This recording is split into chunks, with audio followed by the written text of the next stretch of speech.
your enthusiasm, and your dedication. I am just humbled by the amount of those three things from all of you here this weekend. So thank you so much for being here. This is a big deal for all of us, and we want to be successful. So what I'm hoping in this session is that I'll set you up for success to make lemonade from lemons when you get home. My name is Karen. I'm a trainer here at the aquarium, next door at the aquarium. And what I'd like to do with all of you this morning is to interpret conflict. Now, that sounds really big and scary and even boring, and so that's why I like the lemonade from lemons. And I think Julie Brusek said that yesterday, and it just fit perfectly. So to start out, how many of you consider yourself an educator? At times. All right. And how many of you consider yourself an interpreter, even at times? Okay. And how many of you consider yourself a trainer? At times. Okay. So we're all three at different times, sometimes all of the time. And so right now we're wearing all three hats. We've done a lot of this. We've been on the receiving end of this weekend. And Jim Covell said it beautifully this morning when he said an educator feeds people's minds. Okay? How does an interpreter differ from the educator? Yeah. Makes that emotional connection, makes it meaningful, makes it relevant, so takes that information to the next step creatively with those things. Okay, and then the trainer, well, this is what all of you will be when you're at your home site, because chances are you'll be working with volunteers, staff. Well, you tell me, how many of you will be working with volunteers on this subject? Okay, how many of you will be working with staff on the subject? Okay, so staff, paid or unpaid, you'll be working with them, super. So how does a trainer differ from these other two?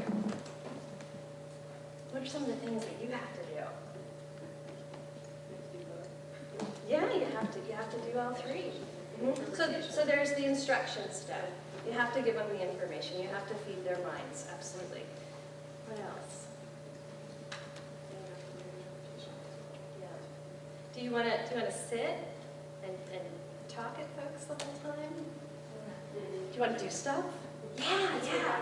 Absolutely. What was that? Let's go diving. Let's go diving. Okay. Well, you want to demonstrate. You want to demonstrate something to help feed that mind, because we're all different types of learners, and the kinesthetic piece is really, really important. And then lastly, you want to practice. Practice. So there's the instruction piece, the demonstration piece, and the practice piece. So we're going to do all three, and in just half an hour. So action-packed half an hour. And I want to start out by asking, how many of you have a dog? All right. How many of you like to walk your dog on the beach? Okay. All right. Anne Marie, are you here for 5 minutes? Yep. Okay, come on up. You and Ronan, I know her dog, are on the beach. And you're tossing this for him. He's not on a leash, okay, but you're on the beach, and you've got, the necessities. And I'm just going to ask you to walk in from here as if you were on the beach, and I'm going to walk in from over here. Okay. Action.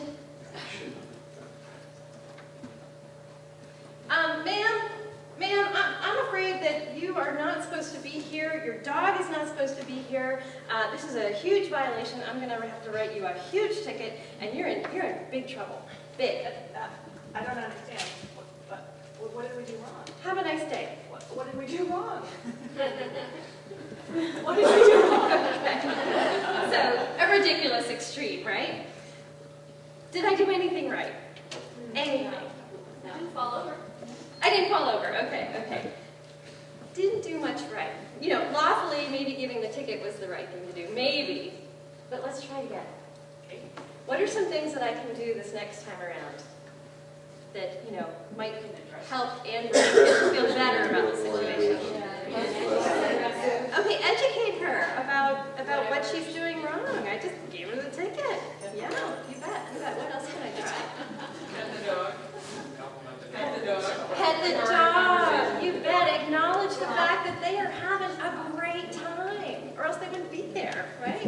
service animal, don't forget the dog. Okay, thank you. Important piece, that is important. At the aquarium, I want to get down with all of them, and I know I can't. Yeah. You can compliment her on carrying the Ooh. Made of recycled, degradable goodies, no less. Yes. Okay, all right. So take two? All right, take two.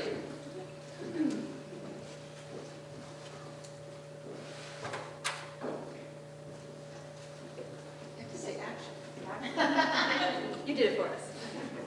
Wow, it looks like you're just having a great day. I've been watching you. Your dog loves the ball and the water. Oh, he sure does. You must be having a lot of fun. We are. He loves it here. I'd like to introduce myself. My name's Karin. Hi.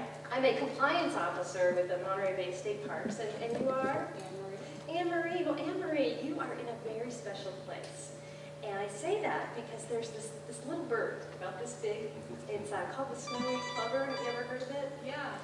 Okay, well, it turns out we only have 12 in this area. So what they've done is they've designated this beach as a nesting site. And in fact, right there is a nest.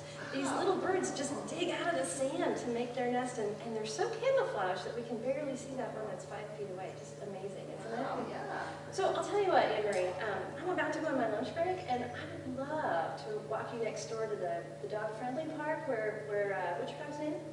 Ronan can just run free, and you won't have to worry about the snowy plovers. Oh, that would be good. I'm sorry, I didn't realize that this was. You know, and most people don't realize, but now you know, and you know, other officers might write you a ticket, but I know that you want to do the right thing, and now you know, so that's, you know, you're going to go next door for next time. So let's go. All right. What did I hear about slipping number 5? Thank you, Anne-Marie. More applause for Anne-Marie.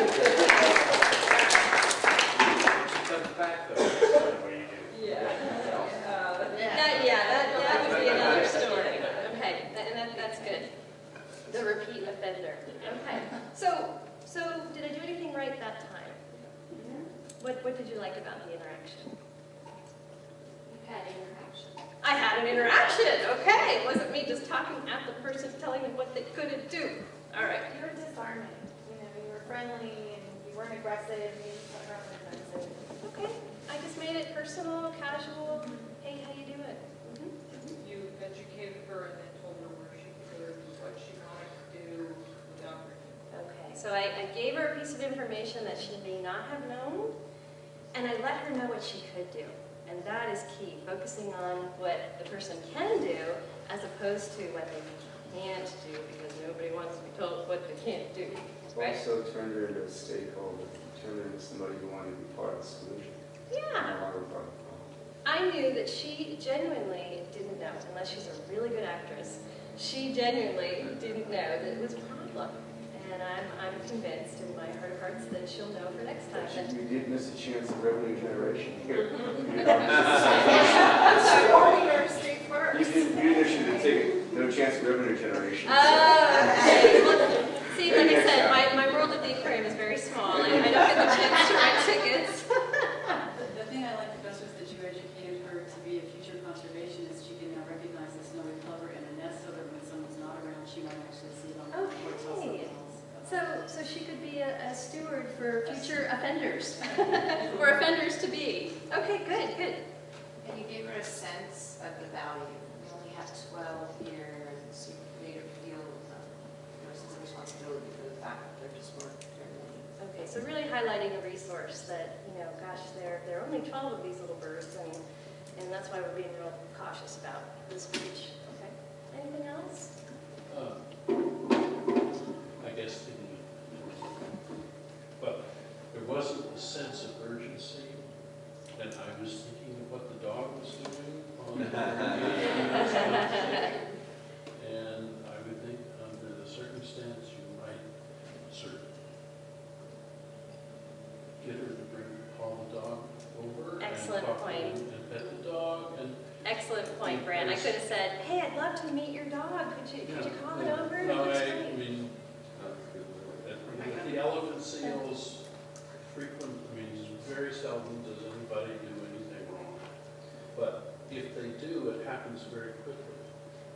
And you're 40 yards away. It's hard to do any interaction that doesn't sound really abrupt. Excellent point, well taken, because ignorance is bliss on my behalf, yes, yes. I've always kind of wondered about that though, because whenever you instill a sense of urgency, it's like a 50-50 chance of making the problem worse. If you ever panic in your everyday life, it's just like disaster happens. Right, take what Brant said and still keep it, low key, like, really wanting to meet the dog. Hey, Anne Marie, could you call your dog over? I'd really like to meet it, and at the same point in time, you can put it on a leash. And here's why. So, excellent point by both of you. So you don't want to get panicked, but you want to make sure that you get control of the situation. So thank you, Brant. Thank you. No one else in the other groups brought that up, so very observant of you. Okay, so really a simple example of different steps that you can take to have that verbal victory in conflict. And conflict isn't a bad thing. I mean, imagine if there were no conflict in the entire world. Imagine how boring it would be. So from conflict comes growth. And in this situation, Anne Marie now has more information for herself that she could possibly share with others. So seeing conflict as a potentially good thing is important in this situation. So what I'd like to do now is to call on 4 volunteers. And don't worry, you won't have to walk the dog. But you will have to hold up a piece of paper, because on these pieces of paper I have 4 steps. And for those of you that are not up here, I'm going to ask you to coach the people up here on the progression of steps to get to that verbal victory. Which order should they go in? So who are my 4 volunteers? Yeah, come on up. Stretch your legs a little bit.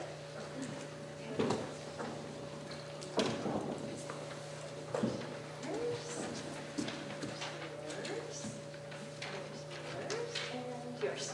Okay, so go ahead, take a look at what's on the paper, and if you would, just stand between the desk and the podium, because I know that the camera is best focused in that area.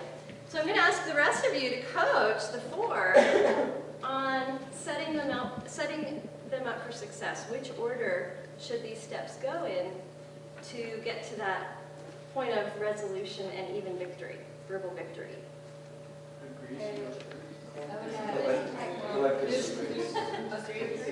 And so you guys can move as you're coached by them. Which way we go? Yeah. From left to right. From left to right. Which order would you like to see them in? Disagree up there. Disagree, define conflict, right? I think agrees. Agrees over here. Agrees over here. Disagree. What's the perspective? Yes. What's the perspective? You're in a conflict situation. What are the steps that you're going to take to get to a verbal victory? Well, what's So- your victory then? Well, in my situation with Anne Marie, how do we both feel good about it? Okay. How can it be a win-win? So that the person walks away with that piece of information that you talked about and not feeling like they've been a bad person, but that they're empowered to do something for the next time. Once you agree on what the right thing is, then you make it. So if there's conflict, there you go. Then you collect information on what all the parts are, and then you agree on what the right outcome should be. And then Wouldn't you say there's a disagreement to start with? Yeah. And so then you have to collect the information. Yeah. Then you have to agree on what the solution is, and then you make it right. See, there's a different kind of perspective though. You can agree that you can agree with whatever your conflict or is saying. I agree that we have a conflict. I agree that you're saying that I see your point of view, and then you get to the end where we're disagreeing, but we're Right. because you have to, whatever the conflict is, if you have 2 different perspectives, and you're thinking, I'm right, and the other person's thinking, is that right? You're going to agree at first, so you're thinking, right. I'm thinking of it in a different perspective. That you actually start with collecting information on anything, and you either disagree like voting. You've got to have knowledge before you either disagree or agree. Okay, so, And then you're free, right? so you guys are in charge here. Now we're all happy. See, then to disagree doesn't go anywhere else in the line, though, as far as I'm concerned. Well, let's get If rid it of didn't it. start with. Yeah. I'm gonna give you a little help here. Because you have to use all four, and I know you don't want to, because this is tough. This is really tough. But I want you to imagine that in addition to disagree, I also wrote ... gracefully. ... gracefully. So it could be at the end. Well, that could be. That means it could be at the end. You disagree, you made it right, whatever.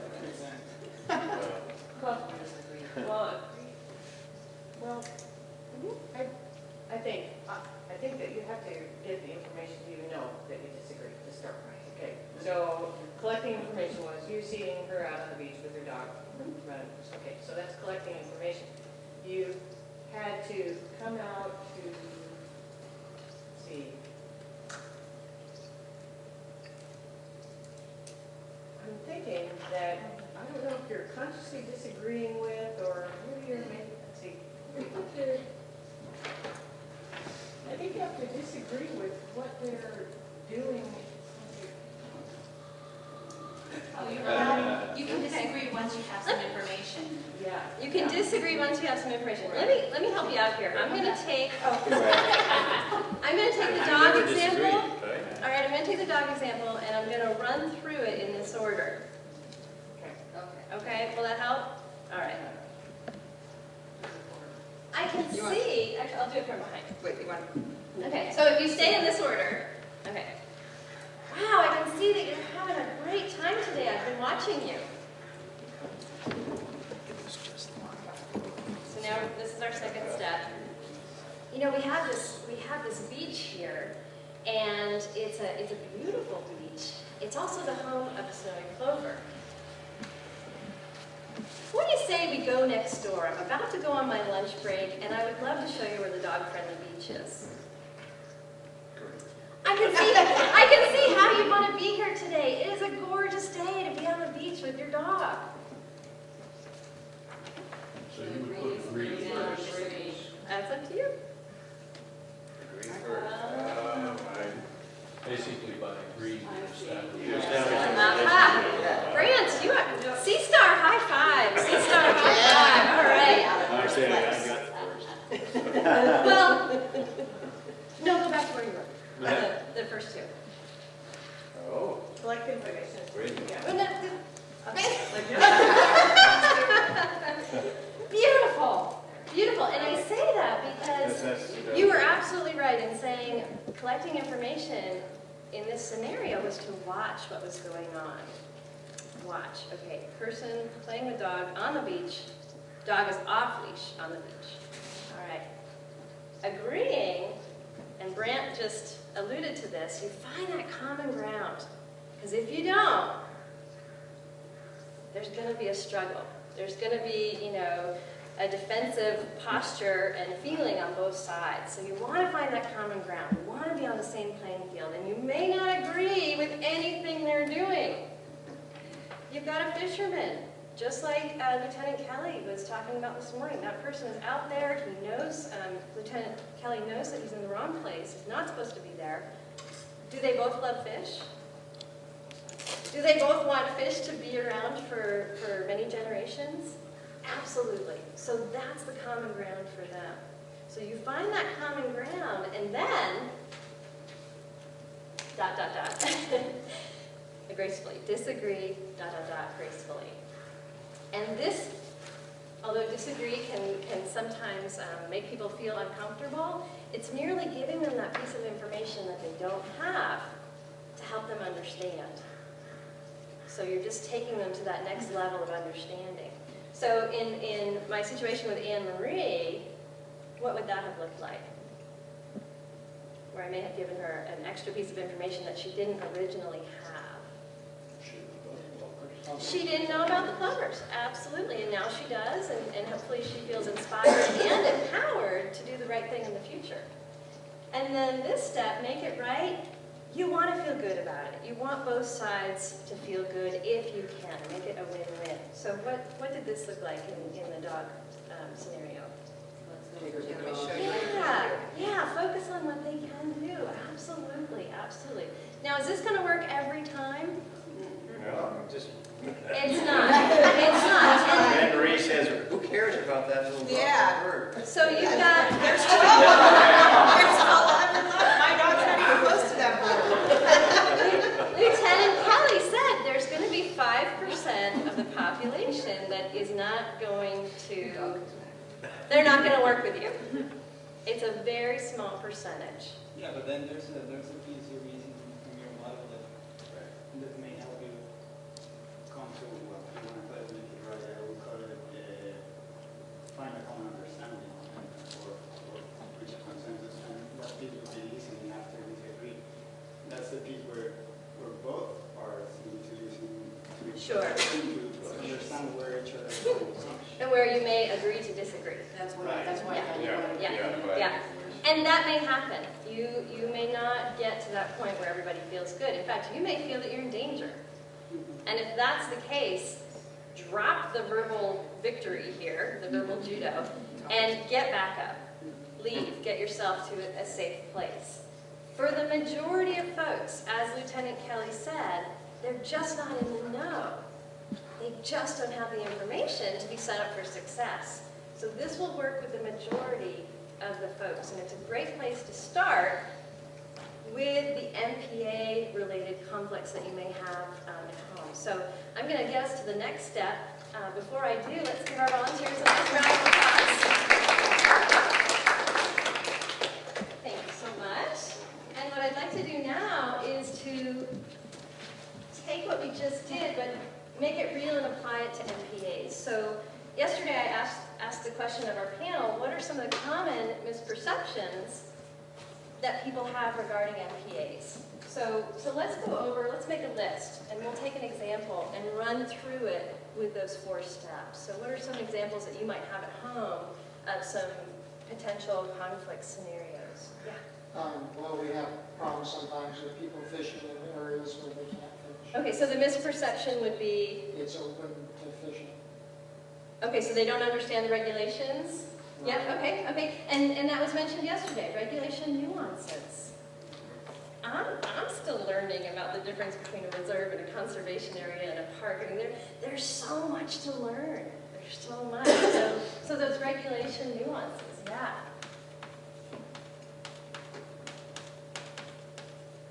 What else? Yeah. They disagree with the method of getting to the goal, which I think the goal for everybody is to have, sustainable fisheries, but I don't necessarily think that MPAs are the way to get there. Okay, so MPAs aren't the answer, aren't the solution. Okay.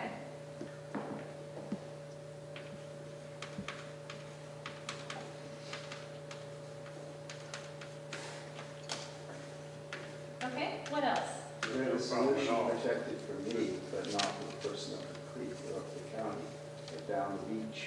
You find it quite often that this is my surfing spot, my fishing spot, my hiking spot. It's just for me. Right. And that's why we want to protect it. So you can't come from Monterey and come down. You can't come from Santa Cruz and go to Mavericks. That's my area.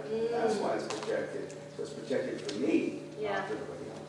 You bring up a great point because a lot of these folks have been going to the same place their entire lives. And so you need to acknowledge that relationship that they have with the resource. So acknowledging the resource, but how do we make that a misperception that it's territorial? It's territorial. Okay. Okay. What was that? Proprietary. That's good. Proprietary or territorial. Also, it's just not a problem. Yeah, no problem. We don't. No. Okay, that's a good one. That's a good one. Absolutely. There's no overfishing. It's very strong. I personally kind of like Julie Fowler. There's no problem here. Okay, good. The denial pretty much sums it up. Yeah. What else? I think some people think that MPAs are closing the whole ocean. So it ruins fishing, it restricts everything? Yes. Okay. So total restriction.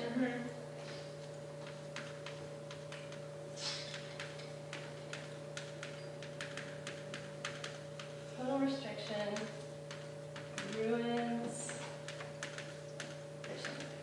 Anything to add? Yeah, Steve. There's just a general anti-government view for a lot of people. Ah, okay. This is the government coming down on us once again. Okay.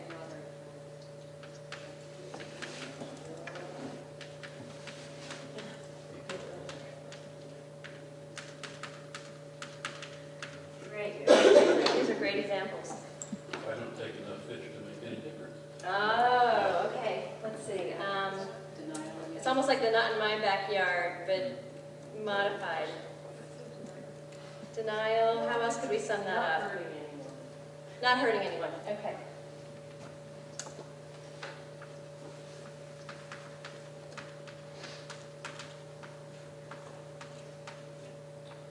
I think it goes to more of a, like drop in the bucket sort of thing.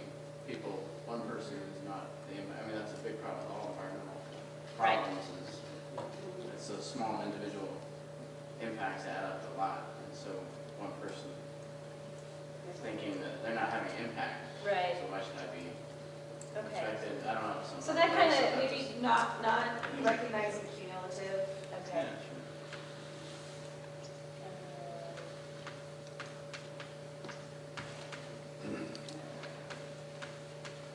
Oops.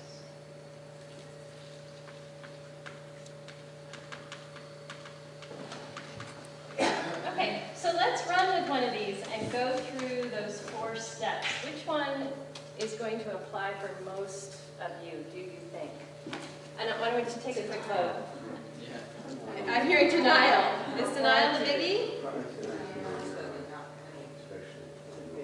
How about, okay, regulation nuances. How many people for that? I think that's probably going to be the first one. That's going to be the first one that you're dealing with? That's the People just That's the don't know. easiest? They don't Okay. know. Well, would you I like to like run to see through some that? Because I'm afraid we'll only have time to run through one. So you want to run through a tough one or you want to do a tough one? A tough one, okay, so let's pick a tough one. Denial? Denial. Denial. Okay, okay. So I'll use these like flashcards. So what, you've got that fisherman who says, no problem here. There have been as many fish here now, there are as many fish here now as there were when I fished with my granddaddy 50 years ago. There's no problem here. This is tough. This Okay, one is tough. So how do you guys You go see, out? you get That's science, different. you get the science information. Yeah. You present with the science and they get the science. There are people who scientists don't know what you're talking about. So I have no idea. Okay, how do you bring up an excellent point, I don't know your name, but Zach, you bring up an excellent point. How do you make the science accessible? Because you're right, some people don't want to hear any science. They've probably been scared of it their entire lives, sometimes rightfully so. And so how do you make it accessible? So what does this step look like? Linking it to history. Historical anthropology is a great segue to connect the science to people's perception of a place and how it's changed over time. Okay. That's one way. Well, you can link it to something every day, like, have you noticed when you've been to a fish market lately, isn't it weird that how it seems like you can't buy a good piece of fresh salmon anymore? It's all coming from Alaska, isn't that weird? So you can maybe tie it to something But that's every day.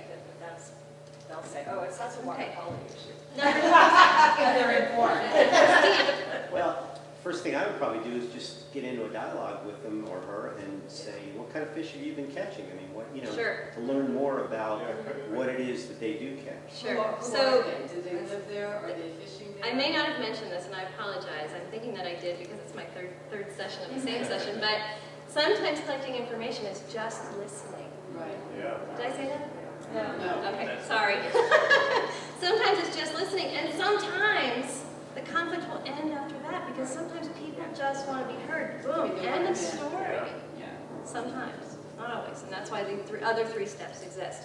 So I'm going to listen to that person, and I'm going to start a dialogue by probing them with questions so that I have the information to now, Agree, whoops, isn't it? agree. Yeah. So how might you agree with that person even though you don't? How do you acknowledge them? It's like these fishing regulations are crazy. They have been crazy. There's Fed stuff, there's local stuff, it's insane. You're darn And, right. and I think everybody agrees that they're not right. You go, And girl. This group decided, we need to look at this thing in a totally different way because these regulations aren't working. She knows what she's talking about. Yeah. Sister high five. Hey. All right, so agree and acknowledge. Okay, they are crazy. There's so many of them. How could we possibly keep them in the right order in our minds if that's not our line of work? How could we possibly understand everything there is to understand? So you acknowledged me. All right. Remember the ... on this one. Ah, sorry. Disagree ... gracefully. What does this look like? Remember, this is the tough one. This is the tough one. And very often we skip this, and that's when things get defensive. They get ugly. So if we can remember this one, we're doing well. Once you acknowledge, I know the regulations, but I still need to enforce the no fishing and I can't. Okay, okay. Or it's- What piece of Yeah. information are you going to give me to help me understand? Where to go? Okay, Yeah, okay, that's- okay. That's Or the likelihood step. of increasing Yeah. more fishing outside the area, Okay. the future code for that. Give them the inside scoop. What kind of fish are you looking for? How can we make it easier? There is a great place to fish for, give me an example. Perch. Perch. Right over there. In fact, I'm about to go on my lunch break. Let's go. But yeah, tell them what they can do. I think we got off to denial. Yeah, we did. You're not on denial. But we are, we're just. We are, and she turned it around because she agreed with me, and now she's my friend, right? Okay, and I want to continue fishing, so I'm still in denial. But by God, I'm gonna go fishing, right? So where can I go? Well, you could follow up on that discussion by saying, we're really trying to understand what the impacts are. And so one of the devices is to set aside a few relatively small pieces and see what happens if nobody fishes there. And do we know that they work for sure? No. And that's important to point out too. The science isn't in yet. These fish, they're like us. They take a long time to grow up, right? It takes a long time for us to grow up. It takes a long time for them to grow up. So yeah, and that would be finding more common ground. So that's excellent. So tell them what they can do, and then, well, you pretty much have done it. You've told them what they can do, and the point of all this is to make you feel comfortable and to help them be empowered to do the right thing. So the hope is that it's going to be a win-win, and that going through these steps, you'll have this verbal victory, lemonade from lemons, in a potential conflict situation. Well, what other kind of make it? Oh, I don't quite feel like. Make it right, Finish okay. making it This is right. where you want to give them information they may not have, maybe a brochure. Hot off the press, I've got this brochure, and I see that you've got GPS, so all you need to do is check this out and blah, blah, blah. So pointing out where they can get that information could be a piece of it. Telling them where they can go could be a piece of it. Because this isn't my field of expertise, I'm afraid I don't have all the solutions here, but Ask them questions. Sure. Did you have a hard time finding the fishing regulations when you got your license? Did anybody talk to you about these new regulations? Excellent. Where they are? where are the gaps? Can we make it easier Okay, I for think you? this Where are the information gaps? Help us to understand where the information gaps are, because obviously we're not getting the word out, and we need to do that. Yeah, good, very good. Yes? Go. I know we're struggling to find, but could I see proprietor? My grandfather fished here, my family fished here forever. Can we run through that one really quickly? We can. Anyone want to give It's it? all your fault. Okay. My granddaddy's been fishing here 50 years. Or no, that's not it. That was a denial. Proprietary would look like, Yeah. This is this is my spot. Okay, this is my spot. I know more about it than you do because I'm here every Okay. Saturday morning. I've Okay. never seen you before. Yeah. All right, so I'm gonna listen. Boy, you guys are good. I'm listening, I'm listening. And then I would just call for your name. Well, again, you want to acknowledge that relationship with the resource. So again, these are more complex than walking the dog on the beach. And if we had an all-day workshop, we could vet these out. But what I wanted to do is just plant the seeds of these 4 steps so that you can take those home and do the actual demonstration of your folks there. Because remember, instruction, demonstration, and most important, practice is what's going to set all of you up for success in this verbal victory process.